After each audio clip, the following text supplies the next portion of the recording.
ಸರ್ಕಾರದ ವಿರುದ್ಧ ಮನಿ ಕೊಟ್ರೆ ಮನೆ ಆಡಿಯೋ ಬಾಂಬ್ ಬಿಜೆಪಿಗೆ ಅಸ್ತ್ರ ಆಗಿದೆ.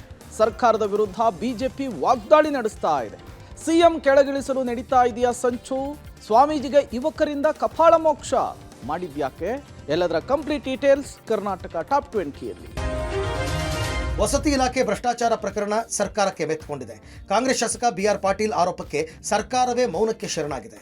ವಸತಿ ಇಲಾಖೆಯಲ್ಲಿ ಭ್ರಷ್ಟಾಚಾರ ಸತ್ಯ ಅಂತ ಪದೇ ಪದೇ ಆರೋಪ ಮಾಡ್ತಿರುವ BR ಪಾಟೀಲ್ ಹೇಳಿಕೆಯಿಂದ ಸರ್ಕಾರಕ್ಕೆ ಮುಜುಗರ ಉಂಟಾಗಿದೆ. ಸ್ವಪಕ್ಷದ ಶಾಸಕರ ಆರೋಪಕ್ಕೆ ಸರ್ಕಾರದ ವರ್ಚಸ್ಸಿಗೆ ಡ್ಯಾಮೇಜ್ ಆಗಿದೆ.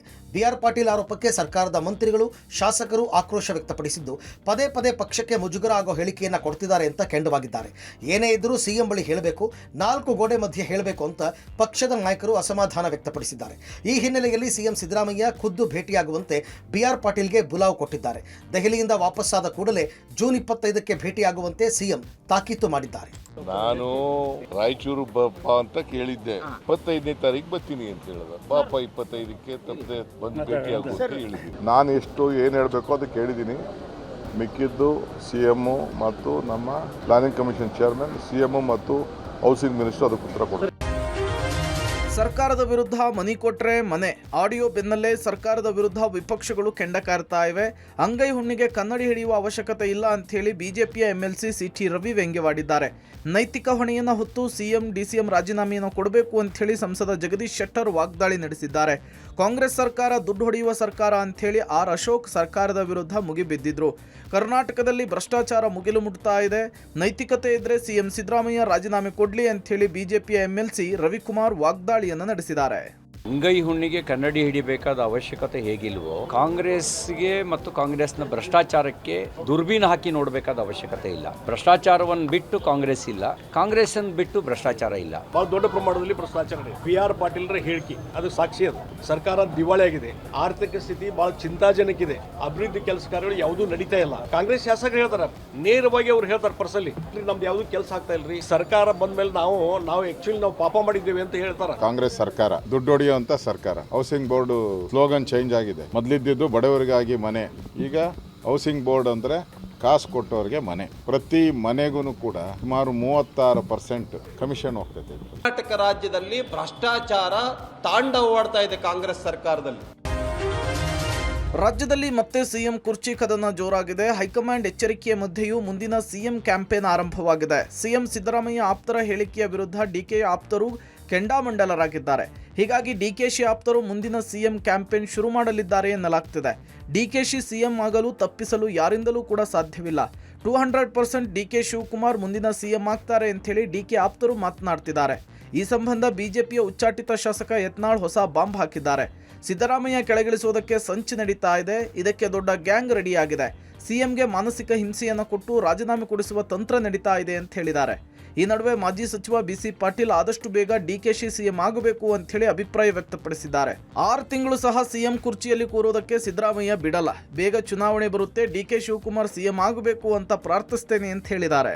ಇಲ್ಲ, ನಾವು ಅದಕ್ಕೆ ಏನ್ ಮಾಡ್ಬೇಕಂತ ನಾವು ಏನ್ ಆಶಿಸ್ತೇವೆ ಅಂದ್ರೆ ಆದಷ್ಟು ಬೇಗ DK ಶಿವಕುಮಾರ್ ಮುಖ್ಯಮಂತ್ರಿ ಆಗಲಿ. DK ಶಿವಕುಮಾರ್ ಮುಖ್ಯಮಂತ್ರಿ ಆದ್ರೆ 6 ತಿಂಗಳು ಆ ಕುರ್ಚಿ ಕೂತ್ಕೊಳ್ಳೋಕೆ ಸಿದ್ದರಾಮಯ್ಯ ಬಿಡಲ್ಲ.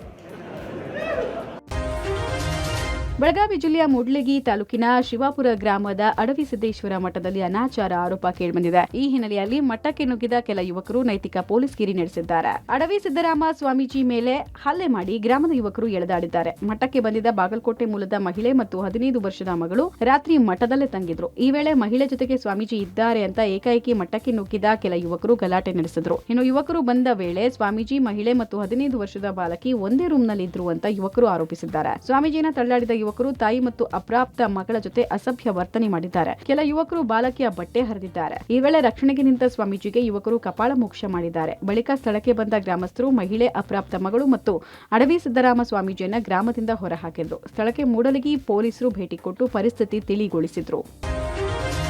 ಹಾಸನದಲ್ಲಿ ಒಂದೇ ತಿಂಗಳಲ್ಲಿ 13 ಯುವಕರು ಹಾರ್ಟ್ ಅಟ್ಯಾಕ್ನಿಂದ ಸಾವನ್ನಪ್ಪಿದ್ದಾರೆ. ಯುವಕರ ಹಠಾತ್ ಸಾವಿಗೆ ಕೋವಿಡ್ ಲಸಿಕೆ ಕಾರಣ ಅನ್ನೋ ಸಂಶಯ ಕೂಡ ಇತ್ತು. ತನಿಖೆ ಮಾಡಿ ಅಂತ ಸಿಎಂಗೆ ಪತ್ರ ಬರೆದಿದ್ರು. 10 ಜನರ ತಜ್ಞರ ತಂಡ ಹೃದಯಾಘಾತದಿಂದ ಯುವಕರ ಹಠಾತ್ ಸಾವಿಗೆ ಏನು ಕಾರಣ ಅಂತ ಸಂಶೋಧನೆ ಮಾಡಿ ವರದಿ ತಯಾರಿ ಮಾಡಿದೆ. ಹೃದಯಾಘಾತಕ್ಕೆ ಕೋವಿಡ್ ಲಸಿಕೆ ಕಾರಣ ಅಲ್ಲ ಅನ್ನೋದು ಸಂಶೋಧಕರ ವರದಿಯಲ್ಲಿ ಬಯಲಾಗಿದೆ. ಈ ಬಗ್ಗೆ ಸರ್ಕಾರಕ್ಕೆ ವರದಿ ಸಲ್ಲಿಸಲು ಮುಂದಾಗಿದ್ದಾರೆ. ಮೃತಪಟ್ಟ ಯುವಕರ ಪ್ರತಿಯೊಂದು ಮೆಡಿಕಲ್ ರಿಪೋರ್ಟ್ ಅನ್ನ ಸಂಗ್ರಹ ಮಾಡಿ ಕುಟುಂಬಸ್ಥರ ಹೇಳಿಕೆ ಸಂಗ್ರಹಿಸಿ ವರದಿ ತಯಾರಿ ಮಾಡಲಾಗಿದೆ. ಯುವಕರ ಹಠಾತ್ ಹೃದಯಾಘಾತಕ್ಕೆ ಧೂಮಪಾನ, ಮದ್ಯಪಾನ, ಗುಟ್ಕಾ ಸೇವನೆ ಸೇರಿದಂತೆ ಕುಟುಂಬದಲ್ಲಿ ವಂಶಾವಳಿ ಕಾಯಿಲೆಗಳು ಹಾಗೂ ಬೇರೆ ಬೇರೆ ಕಾಯಿಲೆಗಳಿಂದ ಬಳಲುತ್ತಾ ಇದ್ದದ್ದು ಹೃದಯಾಘಾತಕ್ಕೆ ಕಾರಣ ಅಂತ ವರದಿಯಲ್ಲಿ ಉಲ್ಲೇಖವಾಗಿದೆ. ಒಂದು ಆಧುನಿಕ ಜೀವನ ಶೈಲಿ, ಅರ್ಬನೈಸೇಷನ್, ಅಭ್ಯಾಸಗಳು, ಡಯಟ್ರಿ ಹ್ಯಾಬಿಟ್ಸ್, ಜಂಕ್ ಫುಡ್ಸ್. ಈಗಿನ ಚಿಕ್ಕ ವಯಸ್ಸಿನ ಮಕ್ಕಳುಗಳಲ್ಲೇ ಈಗ ಜಂಕ್ ಫುಡ್ ಕನ್ಸಂಪ್ಷನ್ ಹೆಚ್ಚಿದೆ.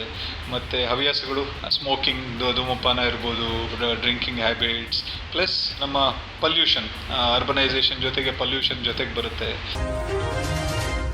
ನಟ ರಜನಿಕಾಂತ್ ಅಭಿನಯದ ಜೈಲರ್ 2 ಚಿತ್ರೀಕರಣ ಮೈಸೂರಿನ ಹೊರವಲಯದಲ್ಲಿ ಜೋರಾಗಿ ಸಾಗಿದೆ. ರಜನಿಕಾಂತ್ರನ್ನು ನೋಡಲು ಅಭಿಮಾನಿಗಳು ಮುಗಿಬಿದ್ದಿದ್ದಾರೆ. ನಗರದ ಹೊರವಲಯದ ಬಿಳಿಕೆರೆ ಬಳಿ ಕಳೆದ 1 ವಾರದಿಂದ ಜೈಲರ್ 2 ಚಿತ್ರೀಕರಣ ನಡೀತಾ ಇದೆ. ಶೂಟಿಂಗ್ಗೆ ಹೋಗುವಾಗ ಹಾಗೂ ಶೂಟಿಂಗ್ ಮುಗಿಸಿ ನಿರ್ಗಮಿಸುವಾಗ ರಜನಿಕಾಂತ್ ನೋಡಲು ಅಭಿಮಾನಿಗಳು ರಸ್ತೆಯಲ್ಲಿ ಜಮಾಯಿಸುತ್ತಿದ್ದಾರೆ. ರಜನಿಕಾಂತ್ ಕೂಡ ತಮ್ಮ ಅಭಿಮಾನಿಗಳನ್ನು ನೋಡಿ ಕೈ ಮುಗಿದಿದ್ರು. ರಜನಿಕಾಂತ್ ನೋಡುತ್ತಿದ್ದಂತೆ ತಲೈವ ಎಂದು ಘೋಷಣೆ ಕೂಗಿ ಅಭಿಮಾನಿಗಳು ಸಂತಸ ವ್ಯಕ್ತಪಡಿಸಿದ್ರು.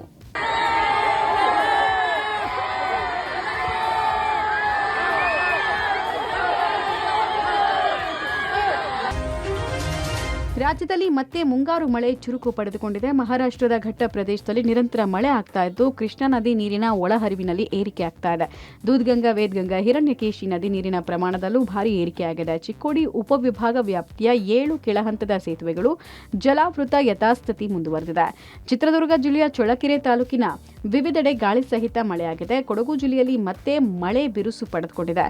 ಕಾವೇರಿ ನದಿ ನೀರಿನ ಮಟ್ಟ ಏರಿಕೆಯಾಗಿದೆ. ಗಾಳಿ ಸಹಿತ ಭಾರಿ ಮಳೆಗೆ ಮರವೊಂದು ಧಾರಾಶಾಹಿಯಾಗಿದೆ. ಕಕ್ಕೂಡ್ಲುವಿನ ವಿರಾಜಪೇಟೆ ಮಡಿಕೇರಿ ಸಂಪರ್ಕ ಕಲ್ಪಿಸುವ ರಸ್ತೆಗೆ ಮರ ಅಡ್ಡಲಾಗಿ ಬಿದ್ದಿದ್ದರಿಂದ ಕೆಲ ಕಾಲ ಸಂಚಾರ ಬಂದಾಗಿತ್ತು. ಕೇರಳದ ವಯನಾಡ್ನಲ್ಲಿ ನಿರಂತರ ಮಳೆ ಆಗ್ತಾ ಇರೋ ಪರಿಣಾಮ ಎಚ್ಡಿ ಕೋಟೆಯ ಕಬಿನಿ ಜಲಾಶಯ ಬಹುಬೇಗ ಭರ್ತಿಯಾಗಿದೆ. ಜಲಾಶಯದ ಹೊರಹರಿವು ಹೆಚ್ಚಿಸಿರೋ ಪರಿಣಾಮ ಕಪಿಲಾ ನದಿ ಮೈದುಂಬಿ ಹರಿತಾ ಇದೆ. ನಂಜನಗೂಡಿನ ಶ್ರೀ ನಂಜುಂಡೇಶ್ವರ ಸ್ವಾಮಿಯ ಸ್ನಾನ ಘಟ್ಟದಲ್ಲಿನ 16 ಕಾಲು ಮಂಟಪ ಮುಳುಗಡೆ ಹಂತಕ್ಕೆ ಬಂದಿದೆ. ಇನ್ನು ಉತ್ತರ ಕನ್ನಡ ಜಿಲ್ಲೆಯ ಶಿರಸಿಯ ಮತಿಘಟ್ಟ ಸಮೀಪ ಜೋಗನಹಕ್ಕಲು ಜಲಪಾತದಲ್ಲಿ ದುರ್ಘಟನೆ ಸಂಭವಿಸಿದೆ. ಫಾಲ್ಸ್ ವೀಕ್ಷಣೆಗೆ ಹೋದಾಗ ಯುವಕ ಕಾಲು ಜಾರಿ ಬಿದ್ದಿದ್ದು ಕಣ್ಮರೆಯಾಗಿದ್ದಾನೆ. ಹಳೆ ಮೈಸೂರು ಭಾಗದ ಜೀವನಾಡಿ ಕೆಆರ್ಎಸ್ ಜಲಾಶಯ ಹೊಸ ದಾಖಲೆ ಬರೆಯೋಕೆ ಸಿದ್ಧವಾಗ್ತಾ ಇದೆ. ಕೆಆರ್ಎಸ್ ಭರ್ತಿಗೆ ಇನ್ನು 4 ಅಡಿ ಮಾತ್ರ ಬಾಕಿ ಇದೆ. ಕಾವೇರಿ ಜಲಾನಯನ ಪ್ರದೇಶದಲ್ಲಿ ಮತ್ತಷ್ಟು ಮಳೆಯಾದ್ರೆ ಕನ್ನಂಬಾಡಿ ಕಟ್ಟೆ ಮೈದುಂಬಲಿದೆ. 1 ವಾರದಲ್ಲಿ ಡ್ಯಾಂ ಭರ್ತಿಯಾದ್ರೆ ಕೆಆರ್ಎಸ್ ಐತಿಹಾಸಿಕ ದಾಖಲೆ ಬರೆಯಲಿದೆ. ಕೆಆರ್ಎಸ್ ಡ್ಯಾಂ ನಿರ್ಮಾಣ ಆದಾಗ್ಲಿಂದ ಜೂನ್ ತಿಂಗಳಲ್ಲಿ ಡ್ಯಾಂ ಭರ್ತಿಯಾಗಿಲ್ಲ.